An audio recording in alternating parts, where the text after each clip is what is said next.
Shalom wanita Allah terkasih, dimanapun Anda berada. Senang sekali hari ini saya, Boksu Willy, boleh berbagi firman Tuhan dengan Anda semua. Tema kita hari ini adalah, apakah orang Kristen boleh merayakan Imlek? Saudara, dari tempat ini, saya mengucapkan dulu ya, selamat tahun baru Imlek buat Bapak Ibu yang merayakannya. Kiranya berkat dan sukacita Tuhan melimpah atas Bapak Ibu dan keluarga. Dan terimalah berkat-berkat yang terbaik dari Tuhan kita, Yesus Kristus. Katakan amin. Baiklah, saudara, kita akan belajar bersama-sama di momen Imlek ini. Tentu karena kita adalah anak Tuhan, kita bukan dari dunia. Kita harus mengerti apa yang boleh kita lakukan, apa yang tidak boleh kita lakukan di momen Imlek seperti ini. Saudara, apakah orang Kristen boleh merayakan Imlek? Jawabannya, boleh. Mengapa? Ayo kita lihat dulu apa itu Imlek sebenarnya ya. Imlek merupakan perayaan memperingati tibanya musim semi setelah berakhirnya musim dingin. Nah, mayoritas masyarakat etnis Tiongkok dulu bercocok tanam. Selama musim dingin tidak bisa bercocok tanam, sehingga ketika dapat melakukannya, mereka merayakan melalui Imlek atau datangnya musim semi. Orang Kristen boleh merayakan Imlek karena merupakan perayaan atau menyongsong datangnya sebuah musim yang baru, yaitu musim semi. Namun, kita lihat apa yang boleh kita lakukan, apa yang tidak boleh kita lakukan. Karena Imlek ini tercampur di dalamnya adalah berkaitan dengan budaya. Kita lihat ya, ada 4 hal yang tidak boleh kita lakukan. Yang pertama, jangan memakai ornamen naga, ular, atau barongsai, ataupun hewan-hewan lainnya. Naga dan ular merupakan perlambang iblis dan tidak ada di dalam surga. Wahyu 12 ayat ke-7 sampai ke-9 tertulis demikian. Naga dikalahkan, maka timbullah peperangan di surga.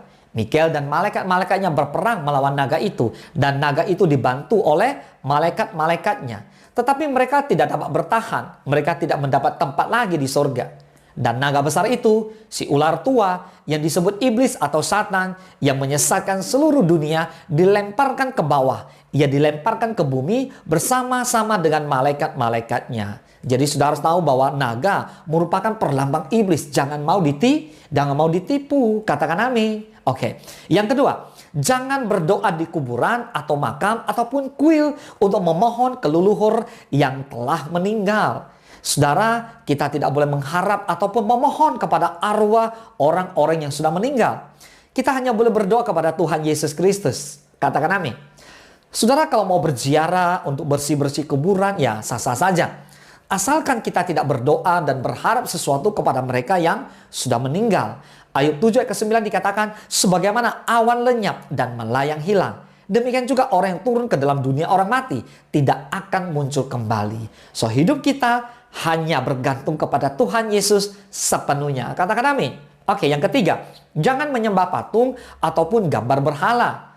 Keluaran 20 ayat ke-3 sampai ke-5.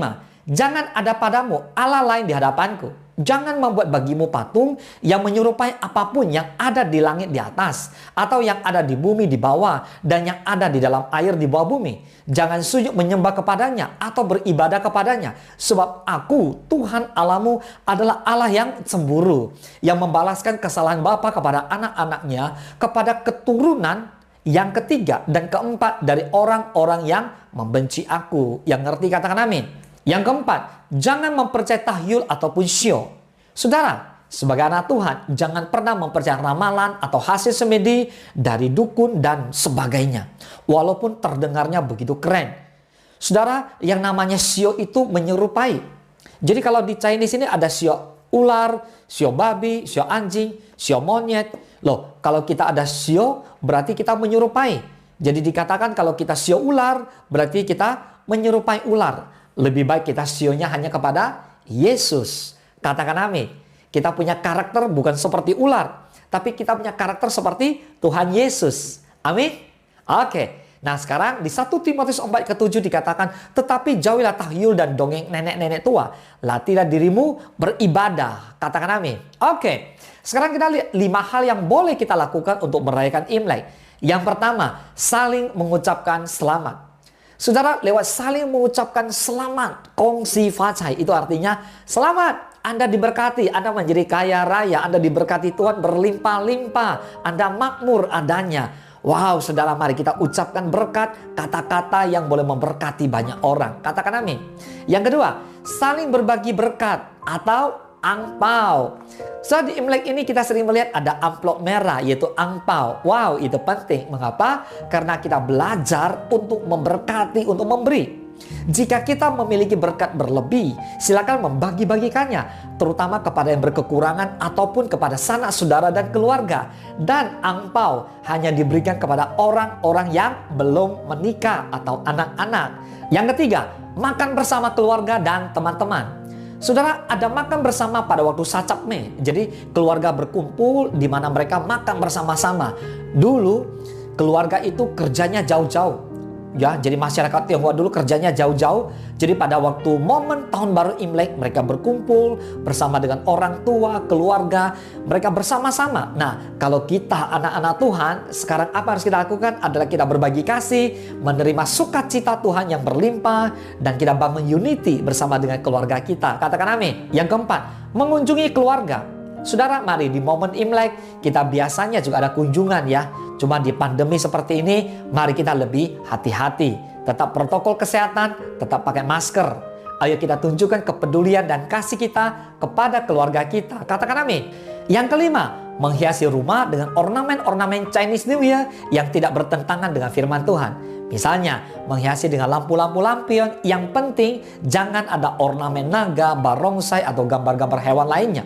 Saudara, orang Tionghoa pada umumnya ada yang salah paham tentang ajaran agama Kristen. Mereka menganggap bahwa kekristenan menjadi biang kerok, anak-anak bersikap tidak berbakti pada orang tua karena lunturnya budaya mereka. Nah, kesalahpahaman ini dapat dihilangkan melalui peluang yang terdapat dalam merayakan Imlek secara kultural. Bersihkan rumah bersama, saling berkunjung, makan malam bersama, mengucapkan selamat, hormat kepada keluarga khususnya yang lebih tua, kemudian beli baju baru, menyambut kerabat, menjamu tamu, kunjungan, berbagi kebahagiaan berupa angpau untuk yang lebih muda dan lain sebagainya. Nah, hal-hal ini kita berbagi sehingga kita tahu bahwa saatnya kita boleh menjadi berkat buat lebih banyak orang. Nah, satu hal yang cukup penting adalah bagaimana kita mengetahui suatu tindakan itu berkaitan secara spiritual atau hanya kultural. Hal ini dapat kita lihat dari objeknya. Jika objek itu harus disembah dan bernuansa mistis, magis, maka jelas itu berkaitan dengan hal-hal yang bersifat spiritual. Oleh karena itu, hindarilah. Katakan amin. Oke, dengan demikian kita telah mengerti apa saja yang tidak boleh maupun yang boleh kita lakukan saat merayakan Imlek. Nah, dalam kehidupan kita sebagai orang Kristen, ingat ya, kita boleh merayakan Imlek, namun ingat, hal yang paling utama yaitu harus ada kasih dari Tuhan kita Yesus Kristus di dalam hati dan hidup kita, supaya kita memancarkan kepada orang-orang di sekitar kita, dan orang-orang itu bisa merasakan kasih dan hadirat Tuhan, dan mereka percaya dan boleh mengenal Tuhan yang hidup dan penuh kuasa itu. Katakan amin. Itulah tujuan utama kita melaksanakan amanat agung Tuhan kita Yesus Kristus. Kiranya dengan ini semua kita lebih siap menghadapi dan menghidupi Injil di tengah-tengah keragaman budaya yang ada di sekitar kita. Bukan dengan menentang atau menantang budaya, melainkan melalui budaya kita menjunjung Kristus dan membaharuinya. Amin. Nah, kiranya dengan ini kita lebih siap menghadapi dan menghidupi Injil di tengah-tengah keragaman budaya yang ada di sekitar kita. Melalui momen Imlek, mari sebagai anak-anak Tuhan kita memperhatikan orang tua, mengasihi keluarga, maupun menghormati teman-teman kita semua, sehingga kita benar-benar menjadi garam dan terang di tengah-tengah dunia ini. Katakan amin. Saya mengucapkan Happy Cap Gome, Kong Si Fa Cai, selamat tahun baru Imlek. Tuhan Yesus memberkati kita semua.